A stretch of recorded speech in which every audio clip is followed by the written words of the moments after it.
귀한 찬양 감사합니다. 예수님 부활하셨습니다 라는 제목으로 하나님의 말씀을 전합니다. 우리 아까도 인사 나눴지만 우리 함께 다시 한번 인사합시다. 예수님 부활하셨습니다.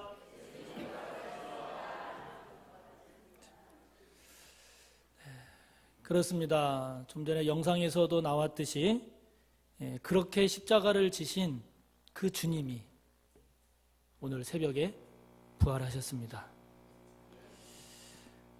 오늘은 기쁨과 영광의 부활주일입니다.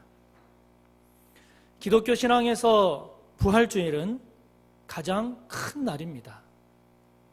우리 그리스도인에게 있어서 가장 기쁜 날, 그날은 오늘 부활주일입니다.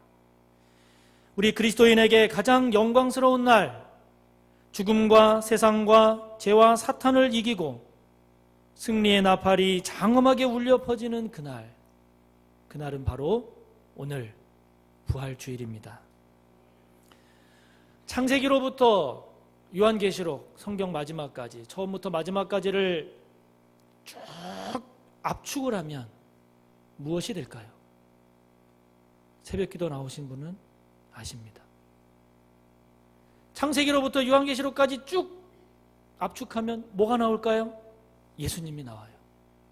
예수님이 나옵니다. 요한복음 5장 39절을 보면 예수님은 이렇게 말씀하십니다. 너희가 성경에서 영생을 얻는 줄 생각하고 성경을 연구하거니와 이 성경이 곧 내게 대하여 증언하는 것이니라. 이렇게 말씀하심으로써 모든 성경을 압축하면 예수님 자신이 됨을 밝히셨습니다. 그렇습니다. 여러분, 성경을 한마디로 요약하면 예수님이라고 할 수 있습니다. 그러면 한 걸음 더 나아가서 그 예수님을 압축하면, 예수님을 한마디로 표현하면 무엇이 될까? 그것은 십자가입니다. 할렐루야. 그래서 우리는 지난 한 주간을 고난주간으로 지키면서 이 예수님의 십자가의 고난을 묵상하며 특별 기도회로 보냈습니다. 예수님의 전 생애를 한마디로 압축해서 말하면 그것은 십자가입니다. 아멘. 우리가 십자가를 이야기할 때 십자가 하면 늘 따라다니는 게 있습니다. 그것이 바로 부활입니다. 부활입니다. 십자가의 고난과 부활은 동전의 양면과도 같아서 이 둘은 뗄래야 뗄 수 없는 그런 관계입니다. 예수님의 고난의 십자가가 있었기 때문에 영광의 부활이 있는 것이고, 예수님의 부활이 없었다면 우리가 봤던 저 십자가는 그야말로 한 인간의 비참한 죽음으로 끝나는 사건에 불과했을 것입니다.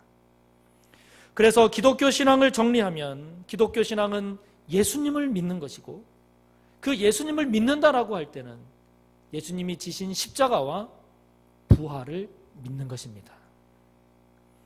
그 십자가와 부활 가운데 우리는 지난 한 주간 동안 예수님의 십자가, 그 고난에 대해서 묵상하며 은혜를 나눴습니다. 저와 여러분이 예수님의 십자가를 믿는다라고 하는 것은 예수님께서 저와 여러분의 죄, 즉 나의 죄를 위해서 내 대신 저 십자가를 지고 저렇게 죽어주심으로써 저와 여러분이 다시 살 수 있게 되었고, 그리고 그 예수님이 사흘 만에 다시 살아나심으로써 저와 여러분의 구세주가 되셨다라고 하는 것을 믿는 것입니다. 저와 여러분 가운데 저 십자가의 은혜를 통한 죄 용서함의 은혜와 구원받는 은혜가 넘치시기를 바랍니다. 그러면 십자가와 함께 이야기되는 부활, 그 부활은 무엇일까? 한자로 보면 다시 붙자 살 활자를 씁니다. 말 그대로 다시 사는 것을 말합니다. 예수님의 부활을 믿는다라고 하는 것은 예수님이 죽으셨다가 다시 살아나셨다라고 하는 것을 믿는 겁니다. 여러분, 이 사실을 믿으십니까? 여러분이 이 사실을 믿는다면 여러분은 정말 대단한 믿음을 가진 분들입니다. 왜냐하면 오늘 12절을 보면 여러분의 믿음이 대단하다는 것을 알 수 있습니다. 12절 함께 읽습니다.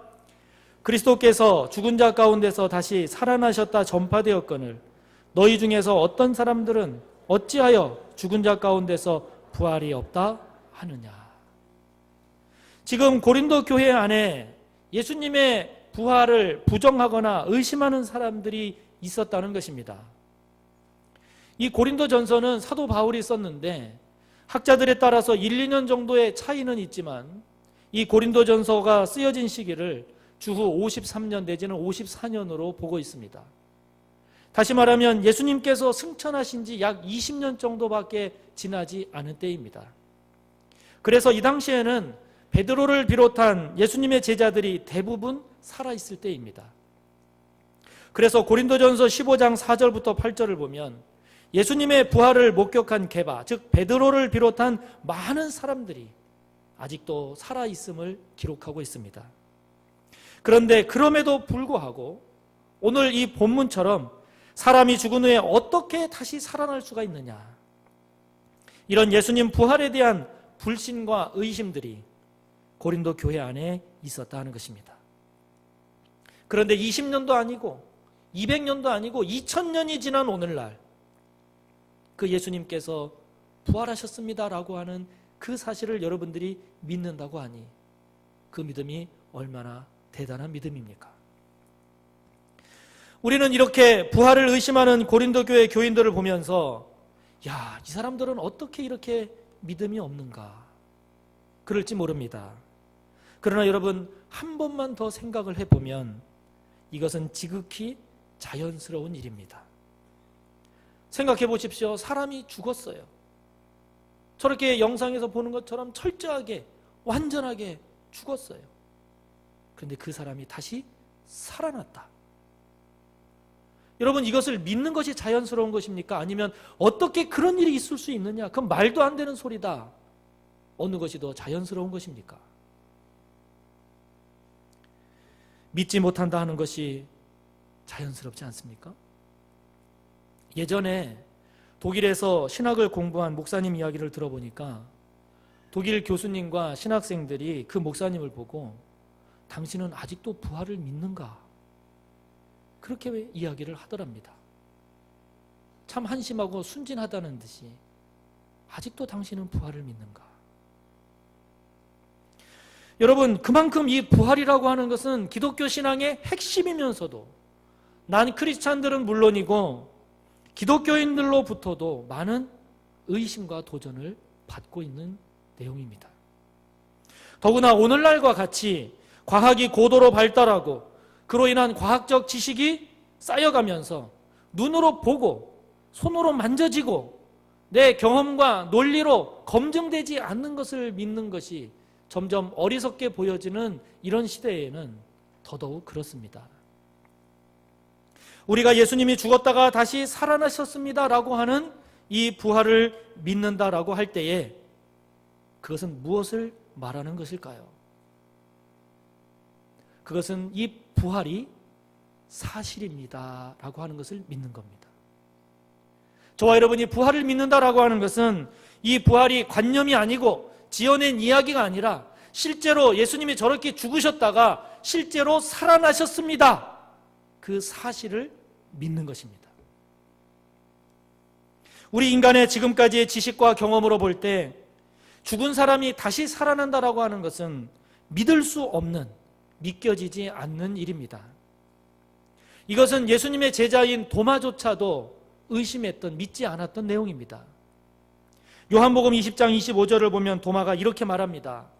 내가 그의 손에 못자국을 내가 보고 내 손가락을 그 못자국에 넣고 내 손을 그 옆구리에 넣어보지 않고서는 내가 믿지 않겠다. 여러분 이런 도마의 의심은 도마뿐만이 아니라 보통의 상식적인 생각을 가지고 살아가는 우리 모든 인간의 모습을 대표하고 있습니다. 그런 도마에게 예수님 나타나셔서 그 뒤 27절을 보면 주님이 이렇게 말씀하십니다. 내 손가락을 이리 내밀어 내 손을 보고 내 손을 내밀어 내 옆구리에 넣어보라. 그리하여 믿음 없는 자가 되지 말고 믿는 자가 되라. 그제서야 도마가 고백을 합니다. My Lord, my God. 나의 주님이요 나의 하나님이십니다. 예수님의 부활을 믿지 못하고 의심했던 도마는 이렇게 부활을 확인하고 나서야 이 위대한 신앙 고백을 하게 되고, 그 후 전해지는 말에 의하면 인도까지 가서 복음을 전하다가 창에 찔려 순교했다고 합니다. 지금 현재 20년 넘게 인도에서 사역하고 있는 선교사님의 말을 들어보면 지금도 도마가 도착해서 복음을 전한 그 인도의 남쪽에는 도마가 복음을 전하는 흔적을 아직도 발견할 수 있는 모습들이 있다고 합니다. 여러분, 예수님의 부활이 사실이 아니고서야 이 도마가 어떻게 이렇게 변화될 수가 있겠습니까? 예수님이 승천하신 후 불과 20년밖에 되지 않은 그때에도 오늘 본문처럼 어떻게 죽은 자가 다시 살아날 수 있느냐라고 했으니 2000년이 지난 오늘날이야 말해야 무엇하겠습니까? 고린도전서가 기록된 이후 100여 년이 더 지난 주후 2세기에 가면 이제는 이런 의심과 불신앙이 더욱 심해집니다. 안 믿는 사람들은 그렇다 쳐도 믿는 사람들 안에서도 예수님을 믿기는 믿어야겠는데 예수님이 다시 살아나셨다, 이것을 믿자니 믿어지지가 않는 겁니다. 그래서 여러 가지 이론들을 만듭니다. 예수님은 십자가에서 저거는 죽은 것이 아니라 예수님은 저때 기절하신 것이다. 기절설입니다. 예수님의 제자들이 예수님을 봤다라고 했는데 그것은 이들이 예수님을 너무 사모했기 때문에 예수님을 육체로 본 것이 아니라 환상을 본 것이다. 가현설. 이러한 것들이 주후 2세기에 많이 돌아다니게 됩니다. 이런 예수님의 부활에 대해서, 부활을 도전하는 이러한 도전들에 대해서 이러다가는 사도들이 전해준 복음의 핵심, 기독교 신앙의 본질조차 무너지겠다. 그래서 더 이상 양보할 수 없는 믿음의 신조를 정리한 것이 사도신경입니다. 그래서 그 사도신경을 보면 예수님은 빌라도에게 고난을 받아 십자가에 못 박혀 죽으시고 장사되시고 사흘 만에 죽은 자 가운데서 다시 살아나셨다라고 함으로써 예수님의 부활을 명시함과 함께 그것이 사실이고 사건이었음을 분명히 한 것입니다. 여러분, 우리가 알고 있듯이 예수님의 제자들은 예수님이 고난당하실 때 그 고난이 자신들에게 올 것을 두려워해서 겁이 나서 도망갔던 사람들입니다. 예수님께서 부활하셨다라고 하는 소식을 전하는 여인들의 그 말도 믿지 않았던 사람들입니다. 그렇게 겁쟁이고 비겁했던, 믿음 없었던 이 제자들이 가룟 유다를 제외하고는 11명 모두가 그 후에 예수님을 위해서 목숨을 바쳐 주님을 전하는 전도자가 되지 않았습니까? 예수님에 대한 소식, 복음을 전함에 있어서 그들은 고난과 역경을 마다하지 않았습니다. 예수님의 부활 전 성경에서 보여지던 그런 그들의 모습과는 달리 이제 그들은 감옥에 가는 것을 두려워하지 않았습니다. 심지어 십자가에 거꾸로 못 박혀 죽는 것도 그들은 피하지 않았습니다. 창에 찔리고 톱에 켜지고 목이 잘리는 그런 상황에서도 주님을 부인하지 않았습니다. 십자가와 부활을 전했습니다. 여러분, 어떻게 이렇게 할 수 있습니까? 어떻게 이런 변화가 가능합니까? 사람이 변해도 여러분 이렇게 변할 수가 있는 겁니까? 예수님의 부활이 사실이 아니라면 이 제자들이 어떻게 이렇게 변할 수 있고, 예수님의 부활이 사실이 아니라면 어떻게 이런 변화와 헌신과 순교가 이루어질 수 있겠습니까? 인간의 지식과 경험으로는 믿기 어렵다 할지라도 그러나 예수님의 부활이 사실이기에 이들이 이렇게 변할 수밖에 없었구나라고 인정하는 것이 오히려 더 논리적이고 합리적이지 않겠습니까? 사랑하는 성도 여러분, 여러분에게 있어서 예수님의 부활은 무엇입니까? 사건입니까? 아니면 이야기입니까? 여러분에게 있어서 예수님의 부활은 성경에서 전하는 것으로 그치고 있습니까? 아니면 여러분의 믿음이요 고백입니까? 예수님의 부활은 사건이고 사실임을 믿고 고백하는 저와 여러분의 믿음이 되기를 간절히 바랍니다. 여러분, 우리가 예수님의 부활을 믿는 그리스도인으로서 이런 부활신앙을 가지고 살아간다면 부활신앙을 갖고 산다는 것은 무엇을 말할까요? 어떻게 사는 것이 부활신앙으로 사는 것일까요? 그것은 죽음이 더 이상 저와 여러분에게 왕 노릇하지 못하는 것입니다. 왜냐하면 부활이라고 하는 것은 죽음을 극복하고 죽음의 문을 열고 죽음의 권세를 깨고 승리한 사건이기 때문입니다. 할렐루야. 예수님의 부활이 있기 전까지 인간은 죽음을 이길 수 있는 길을 몰랐고 그리고 알 수 없었습니다. 예수님의 부활을 알기 전까지 우리 인간은 누구나 그 죽음 앞에 무릎을 꿇을 수밖에 없는 존재였습니다.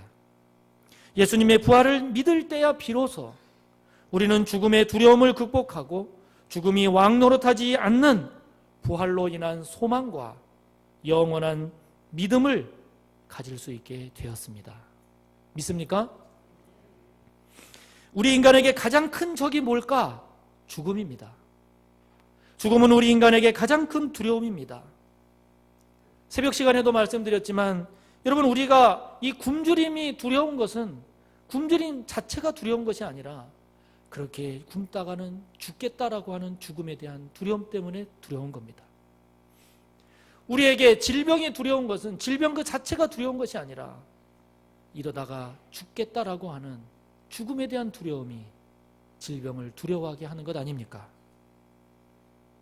만약 저와 여러분에게 죽음이라고 하는 것이 없다면 우리는 배고픔도 질병도 어떤 역경과 어려움도 어떤 마음의 상처도 그 어떤 육체의 고통과 정신적 공포도 우리는 두려워하지 않을 것입니다. 그러나 이 모든 것들이 우리에게 두려움으로 다가오는 것은 그로 인한 죽음에 대한 공포, 죽음에 대한 두려움 때문입니다. 그렇기 때문에 이 죽음이라고 하는 것은 우리에게 그동안 왕노릇한 것입니다.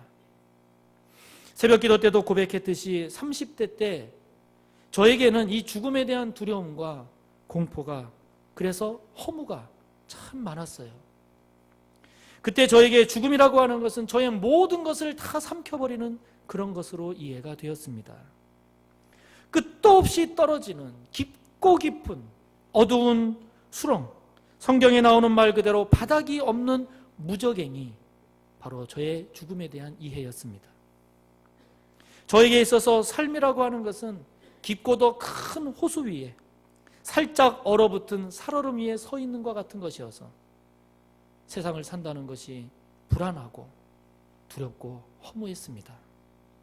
언제 그 얼음이 깨질지 모르는, 반드시 그 얼음이 깨질 텐데 깨지는 그 순간, 다시 말하면 죽는 순간 그동안에 나의 살았던 모든 것이 사라지고 모든 것이 그 안에 삼켜버리게 되는, 그래서 두렵고 불안하고 허무한 그것이 죽음에 대한 생각이었습니다. 그렇게 저의 삶을 짓누르고 두려움과 허무로 가득했던 그 불안과 그 무저갱의 어두운 죽음이 저에게서 힘을 잃고 그 권세와 능력이 제 앞에 무릎을 꿇는 역사가 일어났는데 그것은 다른 것이 아니었습니다. 바로 주님의 부활이었습니다. 예수님의 부활이 믿어지고 예수님의 부활이 고백되어지고, 그래서 예수님의 부활이 저의 몸과 마음과 온 믿음에 옷 입혀졌을 때 죽음은 더 이상 저에게 힘을 쓰지 못했습니다.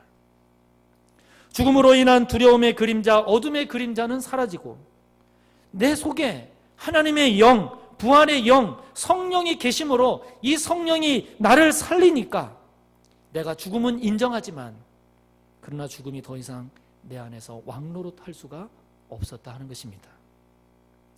부활하신 주님이 저의 주님으로 계심으로 죽음의 권세가 무릎을 꿇고 이제는 죽음을 넘어 하나님의 세계가 보이는 겁니다.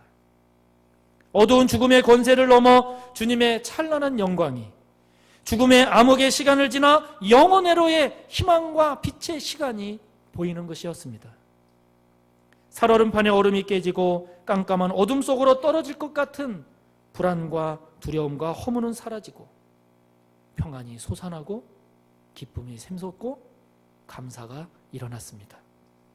삶의 의미가 생기고 앞으로 살아갈 나의 모든 삶이 의미가 있고 소중하고 가치 있게 되었습니다. 사랑하는 성도 여러분, 여러분에게 죽음은 어떤 존재입니까? 두려움의 대상입니까? 아니면 부활신앙으로 극복한 대상입니까? 여러분에게 지금 왕노릇하고 있는 것은 무엇입니까? 죽음입니까? 아니면 부활하신 주님입니까? 주님이 부활하셨음을 믿음으로 죽음이 더 이상 저와 여러분에게서 왕노릇하지 못함으로써 세상 권세를 이기고 죄를 이기고 사탄을 이기고 승리하는 우리 모두가 다 되어지기를 바랍니다. 여러분, 오늘 성경은 말씀합니다. 부활이 없다면 우리 그리스도인들이야말로 가장 불쌍한 사람이라고. 왜냐하면 가장 허황된 것을 믿고 사는 사람이기 때문이지요. 자, 여러분 13절부터 19절을 함께 읽습니다. 만일 죽은 자의 부활이 없으면 그리스도도 다시 살아나지 못하셨으리라. 그리스도께서 만일 다시 살아나지 못하셨으면 우리가 전파하는 것도 헛것이요 또 너희 믿음도 헛것이며 또 우리가 하나님의 거짓 증인으로 발견되리니 우리가 하나님이 그리스도를 다시 살리셨다고 증언하였습니다. 만일 죽은 자가 다시 살아나는 일이 없으면 하나님이 그리스도를 다시 살리지 아니하셨으리라. 만일 죽은 자가 다시 살아나는 일이 없으면 그리스도도 다시 살아나신 일이 없었을 터이요 그리스도께서 다시 살아나신 일이 없으면 너희의 믿음도 헛되고 너희가 여전히 죄 가운데 있을 것이요 또한 그리스도 안에서 잠자는 자도 망하였으리니 만일 그리스도 안에서 우리가 바라는 것이 다만 이 세상의 삶뿐이면 모든 사람 가운데 더욱 불쌍한 자이리라. 여러분, 이 말씀처럼 부활이 없다면 우리 그리스도인이야말로 가장 어리석고 이 세상에서 가장 순진한 그런 사람들 아니겠습니까? 그러나 반대로 부활이 있다면, 정말 주님이 부활하셨고 부활이 있다면 저와 여러분이야말로 이 세상에 그 누구도 감당할 수 없는 귀하고 귀한 보화를 간직하고 사는 사람입니다. 이 세상의 그 누구보다도 이 땅에서의 삶을 긍정적으로, 이 땅에서의 삶을 희망적으로, 이 땅에서의 삶을 생명력 있게, 의미 있게, 가치 있게 살 수 있는 사람이 바로 이 부활을 믿는 부활의 그리스도인인 줄 믿습니다. 여러분, 이 예수님의 부활은 천지 창조 이후 인류 역사상 가장 놀라운 일이고 가장 위대한 사건입니다. 이 예수님의 부활은 사람의 일이 아니라 이 세상 가운데 행하신 하나님의 일이고 하나님의 살아계심과 그 하나님이 우리 인간 가운데 함께 하심을 드러낸 하나님의 역사, 이것이 바로 부활입니다. 지난 3월 11일은 석가모니가 세상을 떠난 날이었다라고 합니다. 그가 세상을 떠난 곳인 인도 북쪽 쿠시나가르에 가보면 그가 세상을 떠날 때의 모습을 한 이렇게 옆으로 누워있는 큰 황금으로 된 동상이 있는 사원이 있어요. 그 사원에 많은 불교 신자들이 그곳에 와서 그 석가상을 보고 그리고 거기서 경배를 하고 갑니다. 중국 서안에 가면 진시황의 무덤이 있어요. 높이만 150m 된다라고 합니다. 얼마나 큰 무덤입니까? 그러나 오늘날 예수님의 무덤을 보면 빈 무덤입니다. 간혹 여기가 예수님의 무덤이다, 저기가 예수님의 무덤이다 라고 하긴 하지만 그 어느 것 상관없이 그곳이 예수님의 무덤이면 그 예수님의 무덤은 빈 무덤입니다. 이것이 사람과 다릅니다. 아무리 위대한 사람이든 평범하게 이 땅을 살아간 사람이든 사람과 다른 것이 바로 예수님의 빈 무덤입니다. 오늘 본문 20절은 이렇게 말씀합니다. 20절 함께 읽습니다. 그러나 이제 그리스도께서 죽은 자 가운데서 다시 살아나사 잠자는 자들의 첫 열매가 되셨도다. 아멘. 주님이 부활하심으로써 그 주님을 믿는 자 또한 이제는 그 주님처럼 부활의 영광에 참여할 수 있게 되었다는 것입니다. 할렐루야. 저와 여러분에게 이 부활의 첫 열매가 되신 주님, 그래서 이제 저와 여러분은 우리의 삶에 비록 어둠의 그림자가 드리워진다 할지라도 그 부활하신 주님 때문에 빛을 향한 믿음의 삶을 살 수 있게 됐다는 것입니다. 저와 여러분에게 비록 죽음의 권세가 엄습한다 할지라도 이제는 부활하신 주님으로 인해서 영원한 생명을 향한 삶을 살 수 있는 믿음을 갖게 됐다는 것입니다. 서로가 정죄하기 때문에 그로 인해서 우리가 상처도 받고 그것 때문에 괴로워하기도 하지만, 그러나 부활하신 주님 때문에, 저 고통을 딛고 다시 살아나신 부활하신 주님 때문에 저와 여러분이 이제 치유를 향해서, 자유를 향해서 걸어갈 수 있는 힘이 생기게 되었다는 것입니다. 살다 보면 슬픈 일 당하고 억울한 일도 당하고 힘든 순간들도 있지만, 그러나 부활하신 주님 때문에 그래도 내가 기쁘게 살아갈 수 있는 이유를 설명할 수 있게 됐다는 것입니다. 불의가 판을 치는 세상에서도 그래도 정의를 위해서 살 수 있는 이유, 정의를 위해 살 수 있는 힘도 부활하신 주님 때문이고, 더럽고 추한 우리의 생각과 삶이 거룩과 정결을 향해서 나아갈 수 있는 원동력도 부활하신 주님 때문입니다.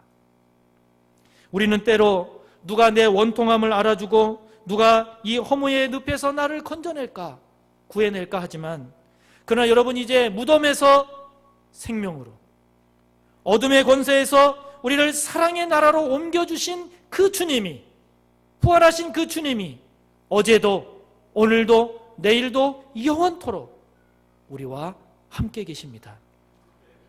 부활의 그 주님이 오늘 지금 이곳에 여러분 곁에 계십니다. 믿으십니까? 함께 기도합니다. 오늘 부활의 주일, 그 참혹한 십자가에서 저렇게 죽어가신 주님이 사흘 만에 오늘 새벽 부활하셨습니다. 그 부활을 믿는 자에게, 부활의 신앙이 주어지는 자에게 사망이 더 이상 왕노릇하지 못하고 주님의 그 부활의 은혜 가운데 우리도 부활의 영광에 참여하게 될 것입니다. 저와 여러분에게 이 부활의 믿음이 있도록, 이 부활의 신앙으로 살 수 있도록 우리에게 주어진 이 땅에서의 삶을 이 부활하신 주님과 함께 승리하며 살아가는 우리 모두가 되게 해달라고 우리 시간 주여 3번 하고 기도합니다. 주여, 주여, 주여.